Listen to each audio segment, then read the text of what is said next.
Bonjour and welcome to this explainer. Okay, if you've ever felt totally bogged down by those thick traditional French grammar textbooks that just throw endless lists of words at you, well, you're in exactly the right place. Today, we're breaking down essential French vocabulary and grammar into logical, bite-sized pieces. By the end of our time together, you're going to confidently navigate the seasons, describe the weather right outside your window, and structure negative sentences literally like a pro. Let's get to it. So here is our roadmap for today. We've got 5 stops. First, the 4 French seasons. Second, matching months to those seasons. Third, using on versus o. Fourth, describing the weather. And finally, mastering French negation. Starting off with section 1, the 4 French seasons. You know, the French year flows beautifully and naturally. We kick things off with le printemps, spring, when the flowers blossom. Il fait doux. The weather is really mild and gentle. Then things heat up with l'été, summer, where il fait chaud, it is hot. As the leaves begin to drop, we enter l'automne, autumn, where il fait frais, meaning it's cool and crisp. And finally, we bundle up for l'hiver, winter, where il fait froid, it is cold. Connecting these specific weather phrases directly to the flow of the seasons automatically categorizes them in your brain. It's like a mental filing cabinet, making them so much easier to recall. Moving right along to section 2, matching months to seasons. Let's be honest, trying to memorize a random list of 12 consecutive words is tough for absolutely anyone, but learning them in seasonal groups, that is a total game changer. For printemps, we have mars, avril, and May. For été, it's juin, juillet, and août. When autumn rolls around, we get those beautifully familiar Bray months, September, October, November.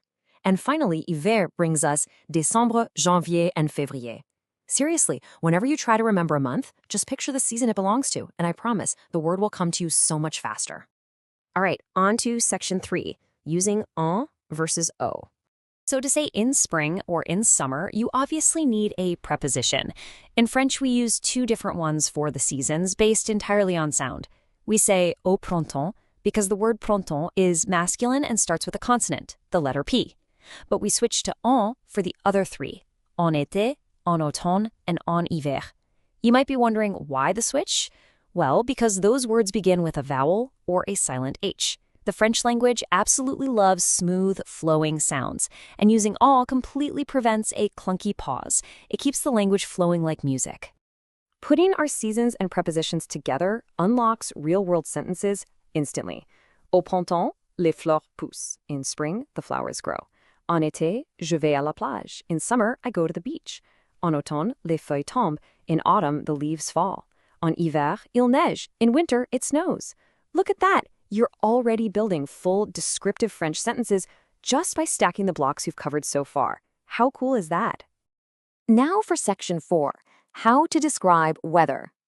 Let's pose this direct question. Quel temps fait-il aujourd'hui? What is the weather like today? This is the standard, everyday question you're going to hear in French-speaking regions. Honestly, it's an absolute survival phrase.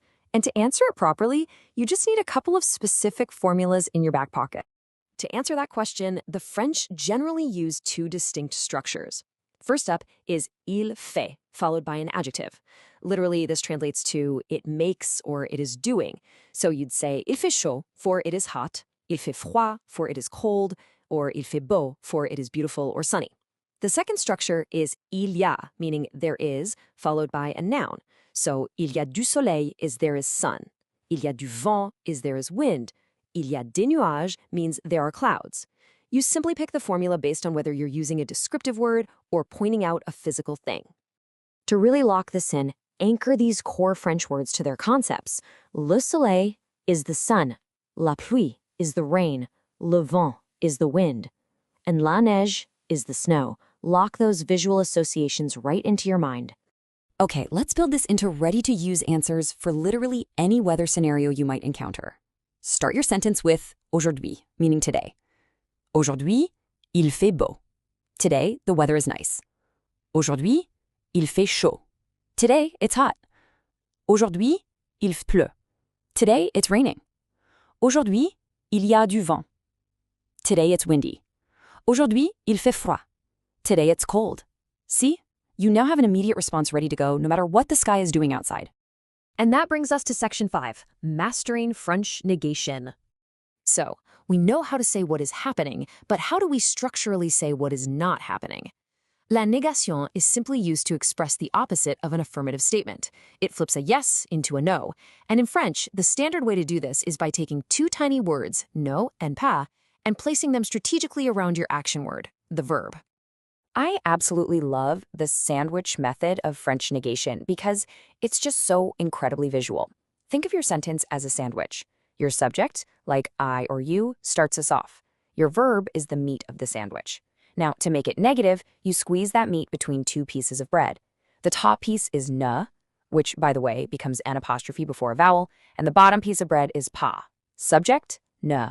Verb, pas. The ne and pas squeeze right around the verb every single time. It's foolproof. Now you gotta watch out for a tiny structural transformation that happens with negation. Take the affirmative sentence, j'ai un chien. I have a dog. Simple enough, right? But when we apply our sandwich method to make it negative, it becomes je n'ai pas de chien. I do not have a dog. Did you spot the magic trick there? The article un completely transformed into de. When a sentence becomes negative in French, articles like un, une, des, or du almost always morph into de or d apostrophe. Getting this specific detail right is what makes you sound incredibly fluent. Of course, it wouldn't be a language without at least one little exception. Articles change to day in negative sentences, unless you're using the verb être, which means to be. If être is the meat in your sandwich, the article stays exactly the same. So, c'est un médecin, he is a doctor, becomes ce n'est pas un médecin, he is not a doctor. Because we use the verb est, the word un stubbornly refuses to change into de. It's a fun little quirk to watch out for. We've covered the calendar, the weather, and the magical negative sandwich. So I want to leave you with a final provocative thought that ties everything we've learned today together. Now that you know the seasons and you know how to say no, quel temps ne fait-il pas en été? What weather does it not do in summer? I challenge you to use your new negation skills to describe what the weather isn't doing outside your window today. Thank you so much for joining me for this explainer. Keep practicing your French, and I will catch you in the next one.